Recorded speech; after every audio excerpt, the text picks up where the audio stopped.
Hi guys, I hope you doing fine. आज हम intercultural communication, classroom communication, barriers और mass media के बारे में पढ़ेंगे। छोटे छोटे टॉपिक्स हैं, उसके बाद आपकी कम्युनिकेशन की यूनिट फॉर पेपर 1 कंप्लीट हो जाएगी।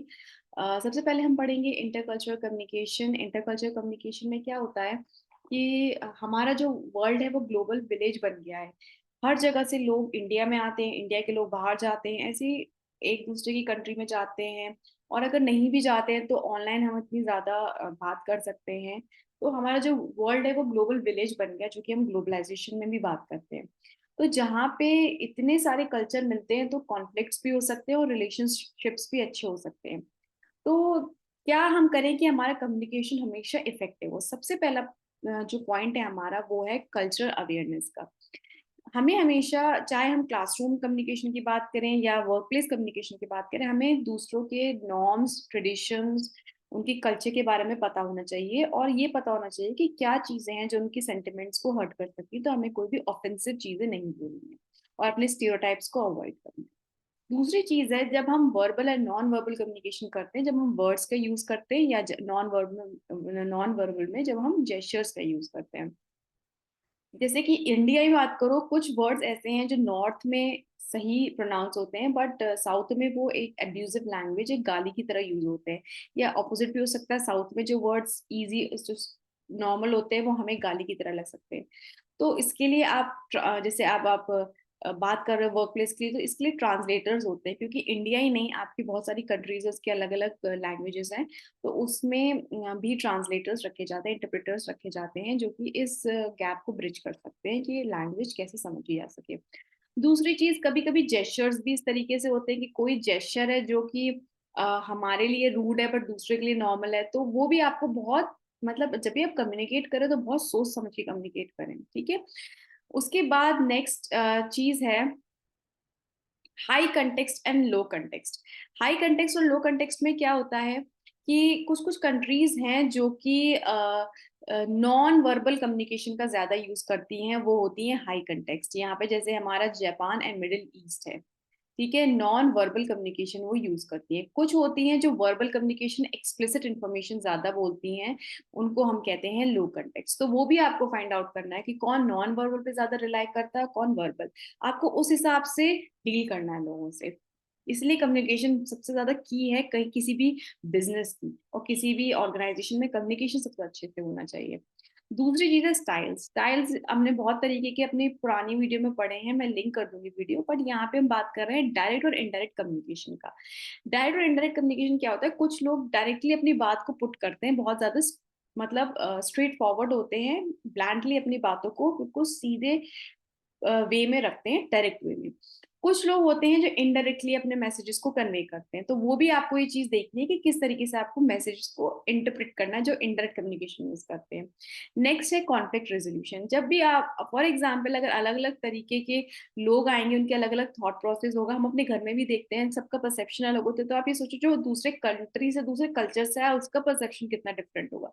तो कॉन्फ्लिक्ट को अवॉइड करो और अपने जो भी अपने चीजें हैं उनको डायरेक्टली आप बोलिए, ठीक है। नेक्स्ट है कल्चर इंटेलिजेंस। कल्चर इंटेलिजेंस क्या होता है कि आपको कल्चर अडेप्टेबिलिटी होनी चाहिए। ये हम मानते हैं अडेप्ट टू सरवाइव। आपको हर जगह सरवाइव करना आना चाहिए, चाहे आप कहीं भी रह रहे हैं, ठीक है, कुछ भी कर रहे हैं। तो ये इसलिए जरूरी है क्योंकि क्या होता है कि हम लोग किसी और के कल्चर के लिए सिंपैथी और एम्पैथी दोनों रखते हैं। तो उससे क्या होता है कि हमारा जो कम्युनिकेशन है वो इफेक्टिव होता है। हमें उसके पॉइंट ऑफ व्यू को समझना चाहिए, उसके कल्चर में ढलना चाहिए, तभी हम किसी के कल्चर को समझ पाएंगे। अगर हम उसके कल्चर में ढलेंगे नहीं, उसके कल्चर को अपनाएंगे नहीं, हम कभी भी उस कल्चर की इज्जत नहीं कर पाएंगे।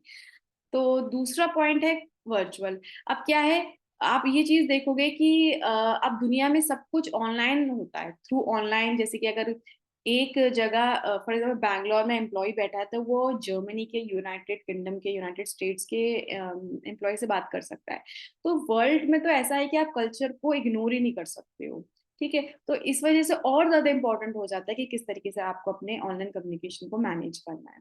उसके बाद है स्टीरियोटाइप एंड प्रेजुडिस। स्टीरियोटाइपिंग खत्म करिए। स्टीरियोटाइपिंग तभी खत्म हो पाएगी जब आपने दूसरे के कल्चर को अपनाएंगे और रिस्पेक्ट देंगे। अपनाने का मतलब ये नहीं कि वही करे जो वो करे, बट आप समझें कि उनकी भी अपनी एक रिस्पेक्टफुल कल्चर और आपका भी है। दूसरा है इंटरकल्चरल।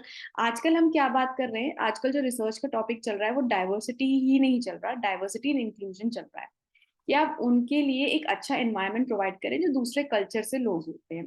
तो उनको आप एज अ फैमिली की तरह ट्रीट करें, तो आपका कम्युनिकेशन भी वर्क प्लेस पे बहुत इफेक्टिव होगा। कम्युनिकेशन का रोल सबसे ज्यादा वर्क प्लेस पे होता है। ठीक है, अच्छे से कम्युनिकेट करोगे तो एम्प्लॉयज अच्छे से काम करेंगे, नहीं करोगे तो नहीं करेंगे। ट्रेनिंग एंड एजुकेशन, और फिर कल्चरल की जो ट्रेनिंग है वो भी प्रोवाइड की जाती है। एम्प्लॉयज को बताया जाता है कि किस तरीके से आपको कम्युनिकेट करना है फ्रॉम आपके ऑर्गेनाइजेशन के पीपल से, और जो पीपल अलग बैकग्राउंड से। ठीक है, नेक्स्ट है इसमें हाँ, अब ये वाला पॉइंट खत्म हो गया। नेक्स्ट हम आते हैं क्लासरूम कम्युनिकेशन में। क्लासरूम कम्युनिकेशन में कौन दो पार्टीज होती है, एक होता है स्टूडेंट और एक होता है टीचर। अब जब भी आप क्लास लेते हो, आपने एक स्टूडेंट भी रहे होगे, अगर आप टीचर हो गए, आप ये देखते होगे कि जब तक आपके इंस्ट्रक्शंस क्लियर नहीं होगी, क्लैरिटी नहीं होगी, प्रिसाइज नहीं होगा, कंसाइज नहीं होगा, छोटी सी इन्फॉर्मेशन नहीं होगी, तब तक कोई नहीं समझ पाएगा। जैसे मैं भी पढ़ाती हूँ, बड़े छोटी छोटी चीजें लेके पढ़ाती हूँ, बहुत ज्यादा मैं डेटा, आपने कभी भी देखा होगा मैं बहुत ज्यादा चीजें नहीं रखती हूँ। जहाँ जरूरी होती है वहां मैं जैसे ये लाइंस हैं, मैं पैराग्राफ्स ऐड कर देती हूँ, बट ज्यादातर मैं पिक्चर्स के थ्रू और ज्यादा छोटा छोटा बताना चाहती हूँ ताकि आप लोगों को अच्छे से समझ में आए, इंटरेस्टिंगली। उसी तरीके से जो आपकी जो क्लासरूम इंस्ट्रक्शन है वो हमेशा क्लियर कंसाइज होना चाहिए, एम्बिगुअस नहीं होना चाहिए। एम्बिगुअस मतलब कंफ्यूजन नहीं होना चाहिए। ठीक है, उसके बाद रिपीटेशन उन चीजों का होना चाहिए जो बहुत इंपॉर्टेंट है। आप जब तक चीजों को रिपीट करते रहोगे ना, तब तक वो आपके दिमाग में चली जाएगी। अगर आप सुबह कोई चीज पढ़ रहे हो, शाम में आप उसको रिवाइज नहीं करोगे, आप भूल जाओगे। इसलिए रिपीटेशन बहुत ज्यादा जरूरी है। उसके बाद हम आते हैं एक्टिव लिसनिंग। एक्टिव लिसनिंग में क्या है कि टीचर को स्टूडेंट को सुनना चाहिए, स्टूडेंट्स को टीचर को भी टीचर को स्टूडेंट को सुनना चाहिए, स्टूडेंट को टीचर को सुनना चाहिए, और स्टूडेंट्स को भी एक दूसरे में सुनना चाहिए। जब टीचर क्लास में पढ़ा रहा है तो स्टूडेंट अच्छे से सुने, जब स्टूडेंट्स अपनी क्वेरी पूछ रहा है तो टीचर अच्छे से सुने, और जब स्टूडेंट एक दूसरे से बात कर रहे हैं एक रिस्पेक्टफुल क्लासरूम एनवायरनमेंट में, फालतू की उनको बातें नहीं करनी है, रिस्पेक्टफुल सिर्फ टॉपिक से रिलेटेड, अपने पढ़ाई से रिलेटेड बात करनी है, तो वो भी पोलाइटली करनी है, और वो इंटरेक्शन होना बहुत ज्यादा जरूरी है। नेक्स्ट है आपका non verbal communication. Non verbal communication बहुत इंपॉर्टेंट रोल प्ले करता है। जब टीचर्स एक्सप्रेशन से बच्चों को पढ़ाते हैं, या फिर कभी कभी वो डांटते भी हैं, तो वो बॉडी लैंग्वेज बहुत इफेक्ट करती है कम्युनिकेशन में। उसी तरीके से आई कांटेक्ट मेंटेन बहुत करना जरूरी है। अगर मैं यहाँ पे अपनी फोटो नहीं लाऊंगी, मैं बोलती रहूंगी, तो आपको भी मजा नहीं आएगा, क्योंकि जब तक टीचर आपको देखेगा नहीं और आप उसे आई कांटेक्ट नहीं करोगे, आप एंगेज नहीं कर सकते। एंगेजमेंट बहुत ज्यादा जरूरी है। नेक्स्ट है क्वेश्चनिंग टेक्निक। देखिए, दो तरीके क्वेश्चंस होते हैं, ओपन एंडेड, क्लोज एंडेड। अगर मैं ये पूछ रही हूँ कि आपने आज क्या खाना खाया, तो आप बताओगे मैंने आज दाल चावल रोटी सब्जी दही ये सब खाया, तो ये क्या हो गया, ओपन एंडेड क्वेश्चन, जिसमें आप अपने पूरा स्टेटमेंट दोगे आंसर में। क्लोज एंडेड क्या हो गए, मैंने पूछा आपने खाना खाया या नहीं, यस या नो, ये हो गया क्लोज एंडेड क्वेश्चन। यहाँ पे सिर्फ दो में से एक को आपको चूज करना है। ठीक है, तो आपको ओपन एंडेड क्वेश्चंस तब पूछने हैं जब आपको उसका व्यू पॉइंट परसेप्शन सुनना है कि उस बच्चे को समझ में आया या नहीं। और क्लोज एंडेड फटाफट से पूछ लिया, कोई भी क्वेश्चन आपने पूछ लिया कि सैम्पलिंग बड़ा होता है, यूनिवर्स बड़ा होता है, पॉपुलेशन बड़ा होता है, तो ये जल्दी जल्दी के क्वेश्चंस क्लोज एंडेड पूछ लिए, तो उसको हम कहते हैं technique of questioning related to close questions. अच्छा, फीडबैक बहुत ज्यादा जरूरी है। हमें भी एज अ टीचर फीडबैक चाहिए होता है, मुझे भी आपसे फीडबैक चाहिए होता है कि मैं कैसा पढ़ा रही हूँ। ठीक है, तो स्टूडेंट से आप फीडबैक लीजिए, टीचर स्टूडेंट्स को फीडबैक प्रोवाइड करें कि स्टूडेंट की परफॉर्मेंस कैसी है। जैसे पेरेंट्स टीचर मीटिंग में पेरेंट्स को भी दिया जाता है। पीयर फीडबैक की भी जरूरत है कि स्टूडेंट्स एक दूसरे से फीडबैक लें कि मैं जो बता रहा हूँ, ये जो मैं पढ़ रहा हूँ सही है नहीं, क्योंकि टीम वर्क की तरह पढ़ना चाहिए, साथ में ग्रुप स्टडिंग भी बहुत ज्यादा जरूरी है। उसके बाद हम नेक्स्ट पे आते हैं, यहाँ पे है डिजिटल कम्युनिकेशन। डिजिटल कम्युनिकेशन में ये देखना है, आजकल बहुत ज्यादा यूजीसी का भी इस में रोल है कि आप डिजिटल प्लेटफॉर्म्स के थ्रू, जो कि हमारे क्या होते हैं टीचिंग एड्स के थ्रू, पढ़ाइए बच्चों को ज़्यादा से ज़्यादा। जो डिजिटल प्लेटफॉर्म्स हैं उसमें असाइनमेंट्स दे दिए, जैसे कि गूगल मीट है, सॉरी गूगल क्लासरूम्स है जिसमें मैंने पढ़ाया भी है। गूगल क्लासरूम बहुत अच्छा है, इसमें असाइनमेंट्स भी दे सकते हैं, ग्रेडिंग भी कर सकते हैं, बच्चों की परफॉर्मेंस भी देख सकते हैं। और जैसे मैंने आज असाइनमेंट दिया और 1 हफ्ते के बाद मुझे बच्चों को बोलना है कि सबमिट करना है, तो उनके पास नोटिफिकेशन भी चला जाएगा कि आज आपको अपना लास्ट डेट है सबमिट करने की। मेरे पास भी नोटिफिकेशन आ जाएगा कि आज लास्ट डेट है बच्चों का असाइनमेंट सबमिट करने के लिए। तो इस तरीके से ऑनलाइन प्लेटफॉर्म्स के थ्रू क्लासरूम कम्युनिकेशन होना चाहिए। एक होता है नेटिक्विटी, एक एटिकेट्स होते हैं।